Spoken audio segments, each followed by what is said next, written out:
started riding motorcycles back in 2005.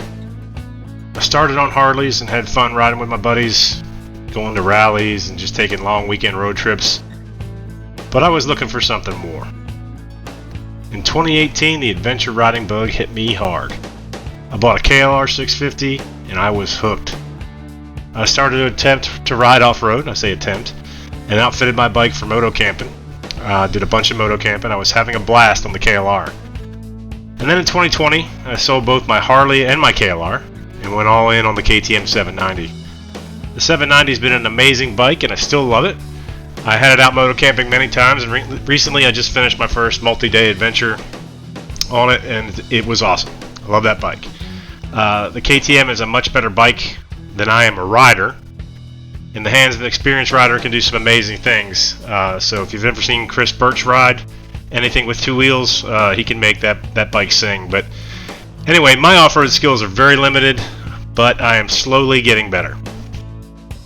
While riding some of the roads out here in the western part of North Carolina, I often wish I had something just a tad lighter that I can feel comfortable pushing my off-road limits on. As great as the 790 is, it's huge, and I find myself not going down certain trails as I ride by them because I often ride by myself and have concerns about getting the big KTM stuck in a tight spot while I'm all alone.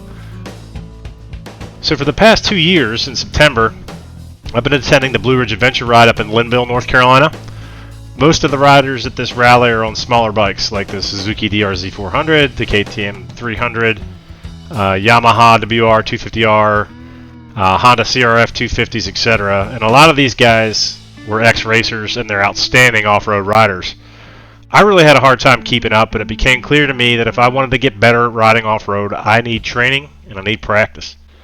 I began researching smaller bikes in the hopes that I could find something that I could practice safely on, as well as something that I could just throw into the back of my truck when my wife and I head out to the mountains. We hike quite a bit in the spring and the summer, and it'd be great to have a small dual sport along for hitting some of the great mountain trails during our downtime. So as I began researching these bikes, I decided to kind of jot down a couple of requirements. So one, it needs to be street legal. So riding to the trail is a must. It's got to be something smaller and lighter than what I have now. It's something I could easily throw into my truck or fit onto a trailer hitch carrier. Around 300 pounds is what I was shooting for. It's got to have long maintenance intervals. I found out quickly that this criteria eliminated a lot of the higher performance options in the small dual sport category like the KTMs and the Honda 450, because some of these bikes that I researched had oil change intervals as short as 600 miles, and that just wasn't going to work for me. Fuel capacity. It had to have enough fuel capacity. Having to worry about carrying gas was a no-go for me. Even though I want to use the bike to get better at off-road riding, I also want the option to go on long trips if I decide to do so. So after researching these bikes for about a year, I've been looking at small dual sports for at least a year. I've kind of narrowed it down to three choices. So the Suzuki DRZ400, which comes in at about 317 pounds. The Honda CRF 300L Rally, which is a little bit heavier at 331. It's because of the fairing and the bigger gas tank. And then the Kawasaki KLX300, which comes in at 302, which is the lightest. These three bikes kind of made it to the finals for me. So let me give you a quick breakdown on each one and the pros and cons, at least in my opinion, of each one. Let's start off with the Suzuki DRZ400S. Pros on the Suzuki. It's been around forever. It's probably a 20-year plus design. It's got the highest displacement of the three bikes. There's a ton of community knowledge on these bikes. There's tons of forums and lots of people who've torn these things apart multiple times over and know these bikes inside and out. They're easier to find used. And lastly, there's a great aftermarket for these bikes. Lots of good accessories and parts. Cons on the Suzuki DRZ400. It's been around forever. The design is a little long in the tooth.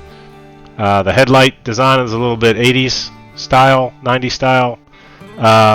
But that's the first con. Been around forever. It's carbureted is the second con. I'm looking for something fuel injected, lower maintenance. Just didn't want to mess around with the carburetor. Third con is it's got a 5-speed transmission, which is a real bummer, particularly if you ever have to take this thing on the highway so you're not winding it out at high RPMs the whole way. And then lastly, it's got a 2.6 gallon gas tank. So that's the pros and cons on the Suzuki. Alright, next up is the Honda CRF 300L Rally. So the pros on the Honda. It's based on a proven design, the CRF 250 design, which has been around for a while. So it's proven. It comes in two trims, the L model and the Rally. I looked at the Rally just because of the requirements that I laid out earlier. It's got a modern design. Is the second pro. I think the Rally looks pretty cool. I like the fairing. I like the beak on the front. Third pro is it's fuel injected.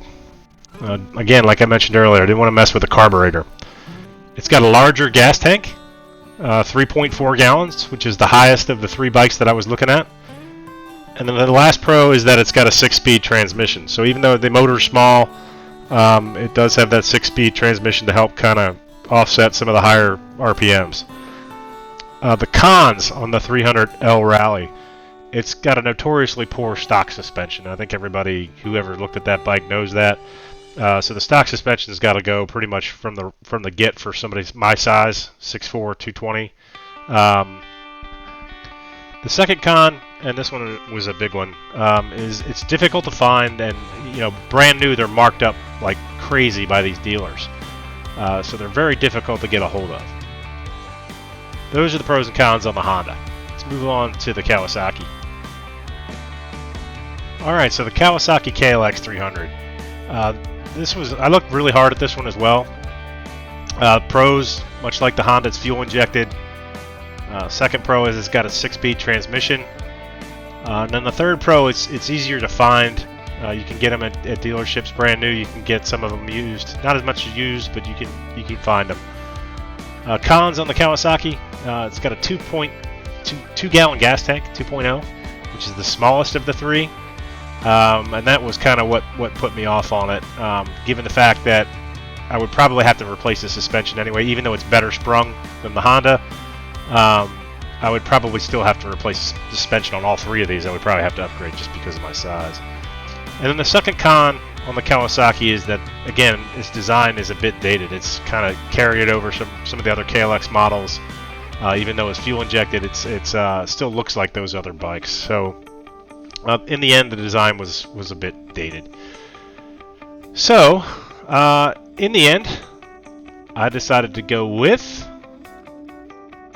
the Honda CRF 300L Rally.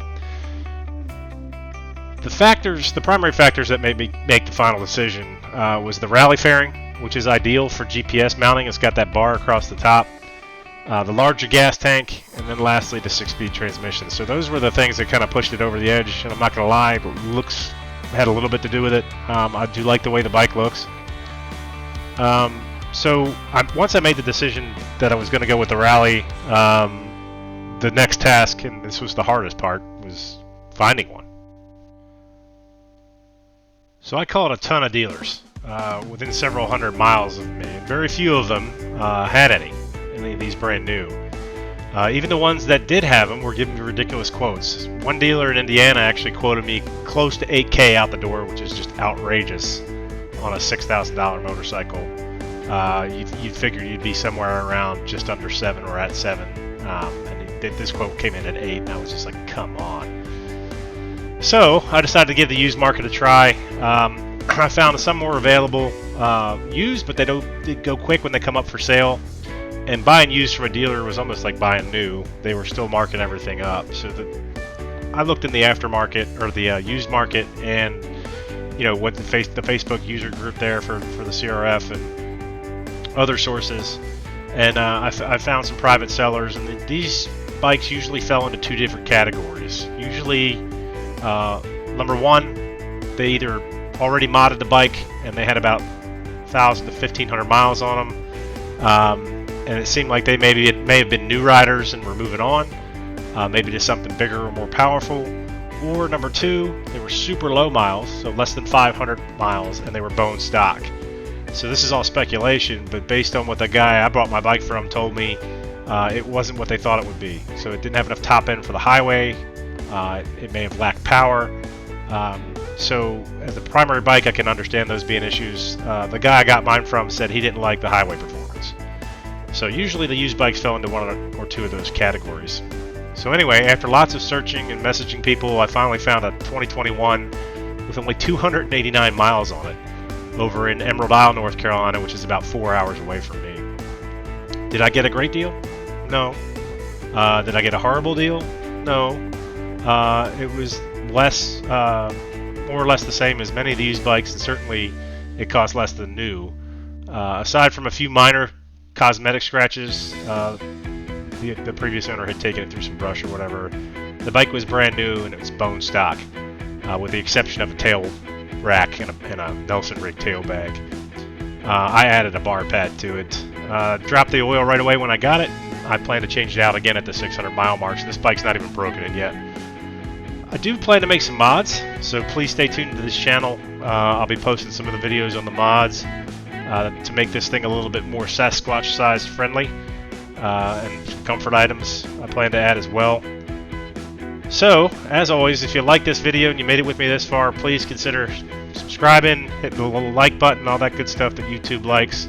I plan to do many more videos on the rally, so come on back if you want to take that rally journey with me.